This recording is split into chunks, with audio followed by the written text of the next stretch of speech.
Magandang araw po sa ating lahat. Bago po tayo magpatuloy sa discussion ng aming pangkat, nais ko lang malaman, kamusta ka na?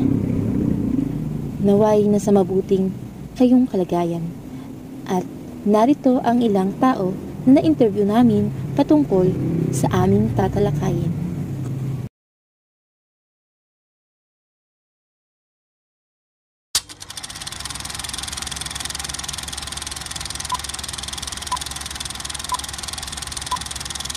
Yung isang puso Pinoy sa kasalukuyan, bigyan ka ng pagkakataong makausap si Dad. Ano ang mensahe mo para sa kanya?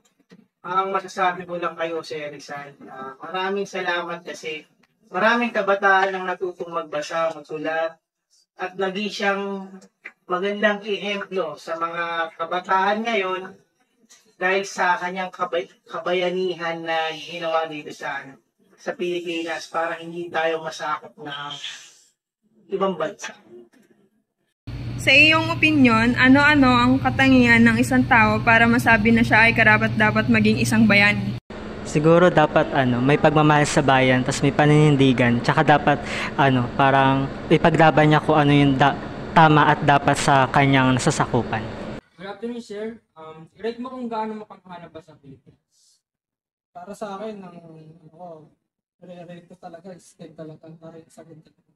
Kasi para sa akin, yung pagmamahal sa Pilipinas parang parang dito na ako namulat, dito na ako lumaki, dito na tayo nagkaroon ng mga experience. Kaya dapat sagad talaga yung bibigay natin grade para sa Pilipinas. Hindi lang dahil sa pinanganak tayo dito, kundi dahil doon sa mga taong nakakasalamuhan natin, sa mga lugar na napupuntahan natin. Napakaganda talaga ng Pilipinas kung talagang may iikot talaga natin, tsaka yung mga services, under sa mga HF student, doon natin malalaman lahat. Ano ang aral na natutunan mo kay Rizal na sa tingin mo ay magagamit mo sa kasalukuyan? Sa tingin ko yung sa nobela niya, syempre, gumawa siya ng mga paraan doon para ipaglaban yung kung ano yung dapat na sa atin bilang isang Pilipino, ganun. Bilang isang kabataan, naging inspirasyon mo to si Rizal para mahalin ng bansang Pilipinas sa paanong paraan? Tulad niya si Rizal, minahal ko din ang aking wika at ang aking kultura. Dahil naiiba talaga siya sa lahat. Hindi na tulad ng iba na parang kinakalimutan niya kung ano yung pinagsimulan niya. Hindi tulad niya sa Rizal. Kaya pinaglaban ng Pilipinas para mabawi niya to sa mga dayuhan na nananakop sa Pilipinas. Ano ang nationalism para sa'yo? Ang nasyonalismo bilang isang bagay na nagbubuklod sa mga tao na nagbibigay ng isang sense of belonging at pride, parang pagmamahal sa sariling bayan, sa kultura at sa mga tao rito. Alam niya, ako si Giancarlo kasi kakalong lang po.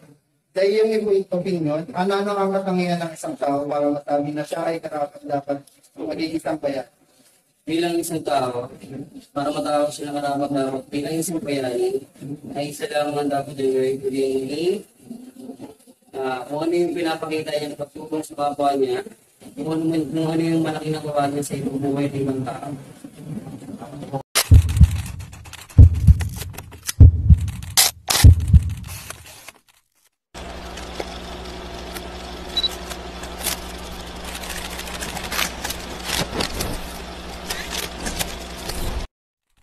Ang aming tatalakayin ay patungkol sa Jose Rizal and Philippine Nationalism.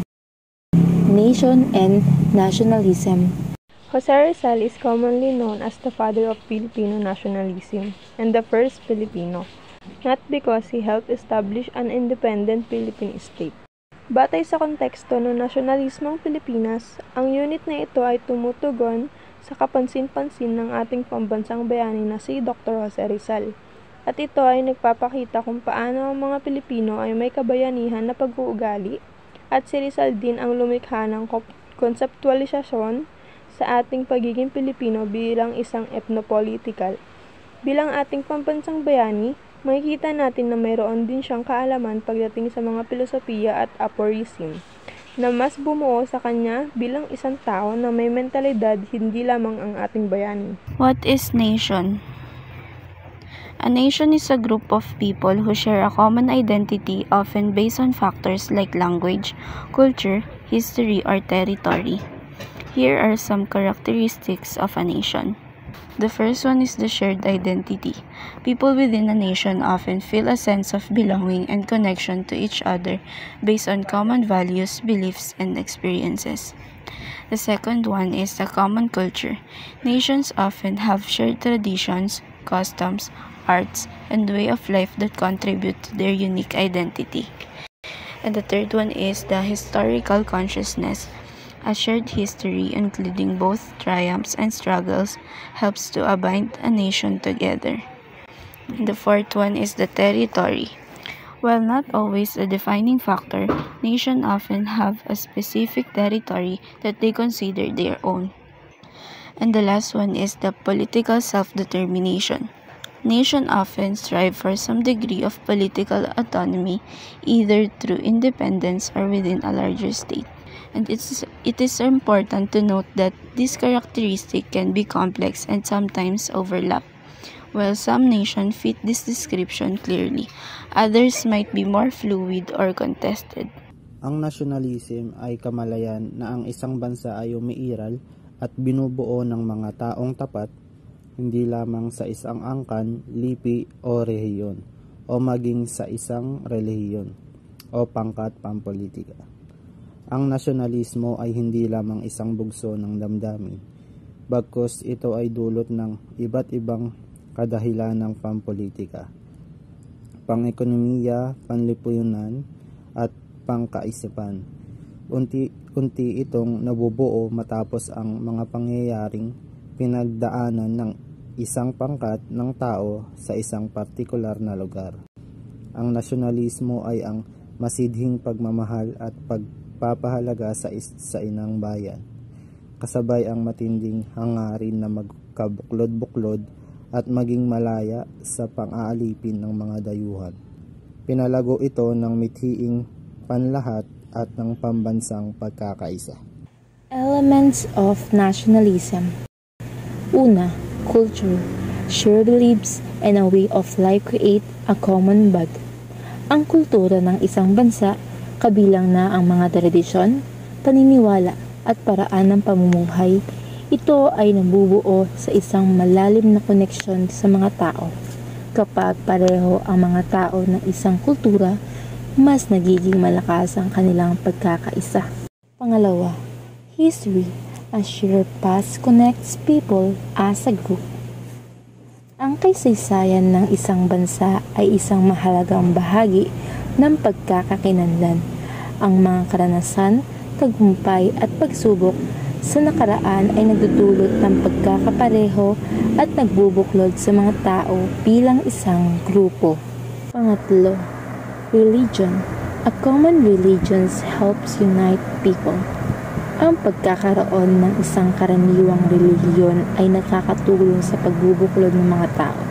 Kapag pareho ang pananampalataya, mas madali silang nagkakaintindihan at nagsasama sa mga layunin o adhikain. Pang-apat, language. A common language is a key element of nationalism. Ang wika ay isang mahalagang bahagi ng pagkakakilanlan ng isang bansa. Ang pagkakaroon ng isang common na wika ay nagpapadali ng komunikasyon at nagpapalawak ng pag-unawa sa isa't isa. Kaya't nakakatulong ito sa pagiging buo ng isang bansa. Ang panghuli, territory. A shared land gives people a sense of unity. Ang teritoryo o lupaing tinatahanan ng isang konkretong simbolo ng pagkakaisa kapag ang mga tao ay may isang teritoryo at pagkakaisa sa isa't isa bilang bahagi ng isang bansa. Mga salik sa maagang pagunlad ng nasyonalismo ni Rizal. Ang tekstong ito ay naglalaman ng 5 pangunahing salik na nagpapaunlad sa nasyonalismo ni Jose Rizal sa kanyang mga unang taon. Unang-una ay ang pagpapahalaga sa wikang Tagalog. Binibigyan din ni Rizal ang kahalagaan ng wikang Tagalog bilang isang mahalagang elemento sa pagbubuo ng pambansang identidad ng mga Pilipino. Naniniwala siya na ang nagkaroon ng isang wika ay magpapalakas ng pagkakaisa at pagkakaunawaan sa pagitan ng iba't ibang pangkat etniko sa bansa.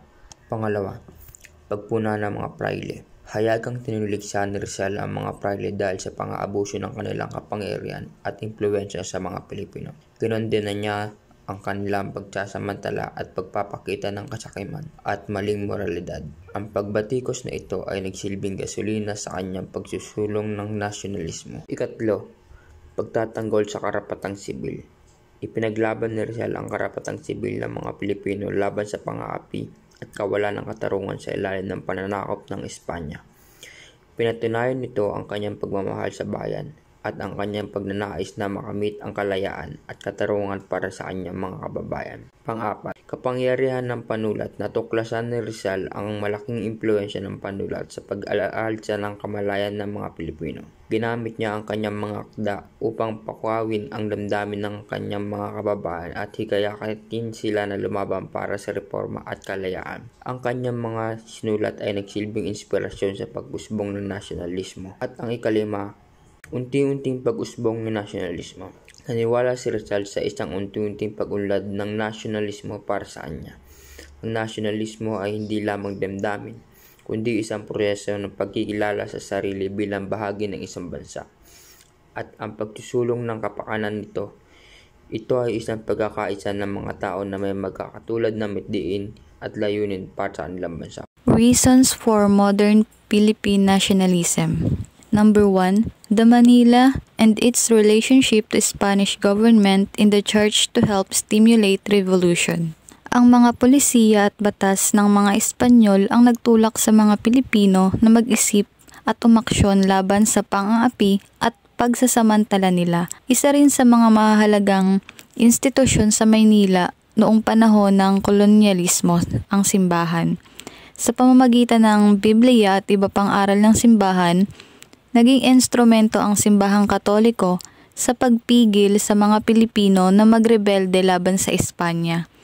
Subalit sa kabila nito, nagkaroon pa rin ng pagpapahayag ng damdamin ang ilang Pilipino laban sa pagsasamantala at pang-aapi ng mga Espanyol. Number 2, the relationship between the friars and the Spanish government was a tenuous and often fragile one. Sa kasaysayan ng Pilipinas, ang mga praile ay may malaking impluwensya sa pamahalaan ng Espanya dahil sila ang nagsisilbing mga tagapagdala ng relihiyon at kaalaman sa mga tao. Ngunit hindi rin maiwasang magkaroon ng hidwaan at tensyon sa pagitan ng mga ito. Sa una, ang mga praile ay sinusuportahan ng pamahalaan sa kanilang misyon upang ipalaganap ang Kristyanismo sa mga katutubo at mapaunlad ang kanilang bansa. Number 3, the Chinese mestizos. As successful entrepreneurs and traders, they played a major role in the country's trade and commerce during the Spanish colonial period. Their economic contribution helped to establish a sense of economic independence and self-sufficiency among the Filipino people, leading to a growing sense of national pride. Furthermore, the Chinese mestizos also played a role in the cultural development of the Philippines. Number 4, backwater. The backwater is one of the key reasons for modern Philippine nationalism because it highlights the struggles and challenges faced by the Filipino people during Spanish colonial period. This term refers to the perception of the Philippines as a remote and underdeveloped region that was neglected and exploited by the colonizers. During the Spanish colonial rule, the Philippines was treated as a mere colony that existed primarily for the benefit of Spain. The resources of the country were exploited, and the native population was subjected to harsh treatment and discrimination. The local economy was geared towards serving Spanish interests, with little regards for the well-being of the Filipino people. The unequal relationship between Spain and the Philippines fueled feelings of discontent and resentment among the Filipino population. How did Rizal work contribute to the Philippine nationalism? Jose Rizal works played a crucial role in the development of Philippine nationalism by inspiring Filipinos to challenge Spanish colonial rule and fight for their rights and identity. His two most famous works, No Limitang Ren El Filibusterismo, exposed the social injustices, corruption, and abuses of the Spanish government and clergy in the Philippines. This novel stirred national consciousness by highlighting the oppression faced by Filipinos, and they encouraged by unity among Filipinos from various regions and classes to seek reform or even independence. Rizal ideas also promoted the importance of education, civic rights, and self-determination, which resonated with a growing desire for change. His advocacy for peaceful reform contrasted with the revolutionary approach of some of his contemporaries, but his writing provide the intellectual foundation that influenced later nationalist movements, including the Katipunan led by Andres Bonifacio. Additionally, Rizal martyrdom, his execution by the Spanish authorities, further solidified his role as a symbol of resistance and sacrifice, inspiring generation of Filipinos to continue the struggle for independence. His writing helped shape the ideological framework of Philippine nationalism, emphasizing both cultural pride and political autonomy. That's it.